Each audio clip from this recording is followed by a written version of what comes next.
এই যে বিশ্ববিদ্যালয়ের সামনে আমরা দাঁড়িয়ে রয়েছি আল ফালাহ ইউনিভার্সিটি ফরিদাবাদের, এবং এই বিশ্ববিদ্যালয়ের দুটি রুম, যে দুটি রুমে ইতিমধ্যে সার্চ হয়েছে, সেই দুটি রুমের মধ্যে একটা রুম ছিল হচ্ছে ডক্টর মোজাম্মেলের এবং অপর একটা রুম হচ্ছে ডক্টর উমারের। এবং সেই যে রুমে যখন তল্লাশি হয়, সেই তল্লাশির পরবর্তীকালে যেটা এজেন্সি সূত্র মারফত আমরা জানতে পারছি, সেটি হচ্ছে একটা যে রুম, সেই রুম যেটা মোজাম্মেলের রুম, সেই মোজাম্মেলের রুমে যখন যায় তারা, সেখান থেকে কিন্তু একটা ডায়েরি এবং একটা নোটবুক তারা উদ্ধার করে। এবং সেই ডায়েরি এবং নোটবুক যেমন উদ্ধার হয়েছে, কিছু কেমিক্যাল, কিছু একটা তারা লক্ষ্য করেছেন যে কেমিক্যালটা সেটা যদিও বিস্ফোরকের জন্য ব্যবহার করা হয়েছিল কিনা বা সেটা কিনা এখনও নিশ্চিত নয়। তবে এই ডায়েরি, নোটবুক, পেন ড্রাইভ যেটা উদ্ধার হয়েছে, সেখান থেকে যে তথ্য পাচ্ছেন তাদের চমকে দেওয়ার মতো তথ্য। তারা মনে করছেন, যারা এজেন্সি তারা মনে করছেন যে তারা একটা বড় সড়ো কোনো যে নাশকতার ছক কষছিল। এবং এই আল ফালাহ ইউনিভার্সিটি, আবারও ছবিটা দেখাবো, যেখানে একেবারে এখন কড়াকড়ি নিরাপত্তা ব্যবস্থা গেটে করা হয়েছে যাতে বাইরের কেউ ভেতরে প্রবেশ করতে না পারে। সেইটা দেখা যাচ্ছে যে সেই বিশ্ববিদ্যালয়ের যে মোজাম্মেলের ঘর, সেটাই কিন্তু ছিল মূলত এদের সঙ্গে একেবারে সংযোগ করার একটা অন্যতম জায়গা। এবং সেই যে ঘর, সেই ঘরের মধ্যে নানা সময় তারা বৈঠক করত এবং তাদের প্ল্যান পরিকল্পনা সম্পর্কিত বিষয় আলোচনা করতো, তেমনটা জানা যাচ্ছে। অন্যদিকে তুমি যে গাড়ির কথা বললে, সেই গাড়ির মধ্যে ইতিমধ্যে তুমি জানো একটা i20 গাড়ি, যে গাড়িটা একেবারে দিল্লিতে যে বিস্ফোরণের ঘটনাটি ঘটে তাতে উমার সেই গাড়িটা নিয়ে যাচ্ছিল।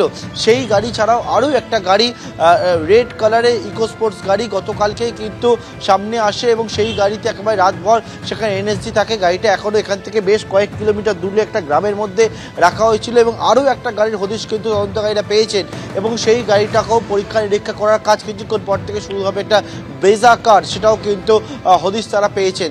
অর্থাৎ যে বিষয়ে তারা দেখার চেষ্টা করছেন এখন এজেন্সি, সেটা হচ্ছে যে মূলত তুমি যেটা শুরু করলে সেটা হোয়াইট কলার ক্রাইম বা হোয়াইট কলার টেরর ইকোসিস্টেমটা সেটা কোন জায়গায় বর্তমানে রয়েছে। এই যে কয়েকটা নাম উঠে এসছে, যেমন আল ফালাহ ইউনিভার্সিটির সঙ্গে যুক্ত, তার মধ্যে রয়েছে ডক্টর মোজাম্মেল, তার মধ্যে রয়েছে উমার, শাহিন, এদের নামগুলো উঠে এসছে। এরা হচ্ছে আল ফালাহ বিশ্ববিদ্যালয়ের সঙ্গে যুক্ত ছিল। এবং সেক্ষেত্রে যেমনটা মনে করা হচ্ছে যে এই যে আতুর ঘর, অর্থাৎ এই জঙ্গি নেটওয়ার্কের আতুর ঘর হিসাবে কিন্তু কয়েকটা যে রুম, সেই রুমে বসে সমস্ত প্ল্যান পরিকল্পনা সেটা করা হতো। এমনকি এইখান থেকে বেরিয়ে আমার বাঁদিকে যদি যাই 400 থেকে 500 মিটারের মতো, সেখানে একটি বাড়ি রয়েছে যেটা মোজাম্মেল ভাড়া নিয়েছিল। সেখান থেকে কিন্তু প্রায় 350 কেজি সেখান থেকে বিস্ফোরক উদ্ধার হয়েছিল, পাশাপাশি AK-47, এছাড়া ওয়াকি টকি, এরকম নানা রকম সেট সেটা উদ্ধার হয়।